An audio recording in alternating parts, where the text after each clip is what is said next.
Now this is a wat pagoda found on the banks of the river. Been out walking probably 6 or 7 k's downstream from Vientiane. I'm on the banks of the Mekong here. As I say, upstream about 6 or 7 k's is Vientiane, the capital of Laos, and on the other side of the river that's Thailand. The river is the international border, so that's the northeast extreme of Thailand. This is the Mekong, the mighty Mekong. We're upstream of Vietnam, we're upstream of Cambodia, we're upstream of the rest of Laos, I guess. What's interesting here is, and I want to talk about the river, the Mekong is the 12th longest in the world, I think the 7th longest in Asia. So it's not the longest. You got rivers like Nile, Amazon, Danube, Rhine, Tigris, Euphrates. This river actually, its source is traced up to a spring on the Tibetan high plains, so well north of the Himalayas, in the middle of, well, Tibet, but China. So very much north of the Himalayas. Now, it's the area where that spring is. It's in a reserve that's notable for being the source of 3 major rivers: the Yellow River, the Yangtze, and this one, the Mekong. Now, the Yellow and the Yangtze flow east-west down towards the east coast of China. The Mekong flows south-southeast, I guess. Sorry, I meant the other two flow west-east, not east-west. So that high plateau, that high Tibetan plateau is one basin for this river, and then the low basin is everything from Burma, Laos, downstream.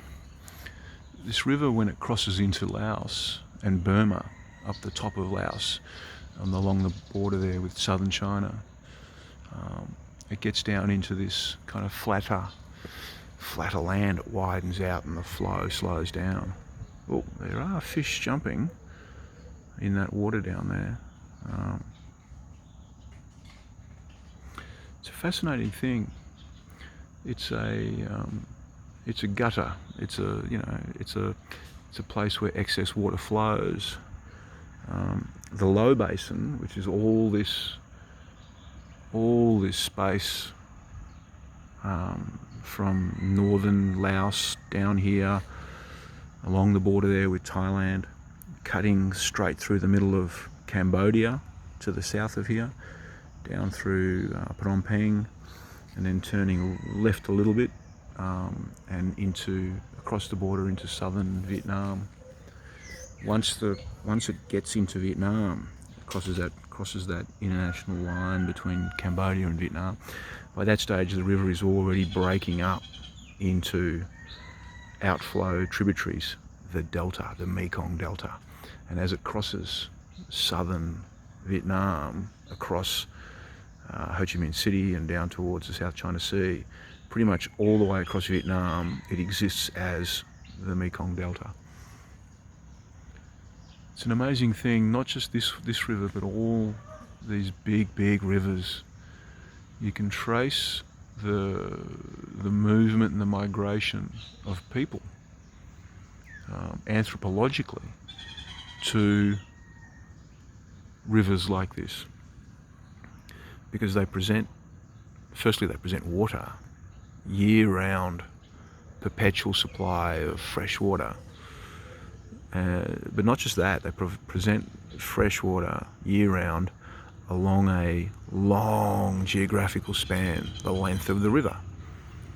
So think about all the great historical civilizations, and there is a river like this tied to them. The Egyptians and the Nile, the Tigris and the Euphrates River, that's Mesopotamia, Babylon.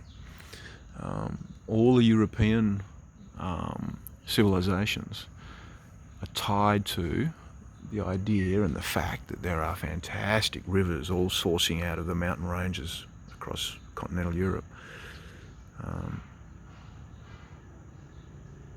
And then this thing, obviously up in China, rivers like the Yellow and the Yangtze have been the anchors for established civilizations for generations and generations and generations. And so it is with this guy as well, this Mekong, from northern Laos and Burma all the way down through along this area here, sort of Thailand. We won't worry about country names because, 1,000 years ago those countries didn't exist. They're just names we refer to bits of geography with. And down into Kampuchea, Cambodia, and then into Vietnam. Civilizations have thrived along the banks of this river for thousands and thousands and thousands of years, literally. And so, the geological nature of the planet causes these water flows to occur, and these water flows have allowed people, humans, to essentially colonize the world. Amazing stuff.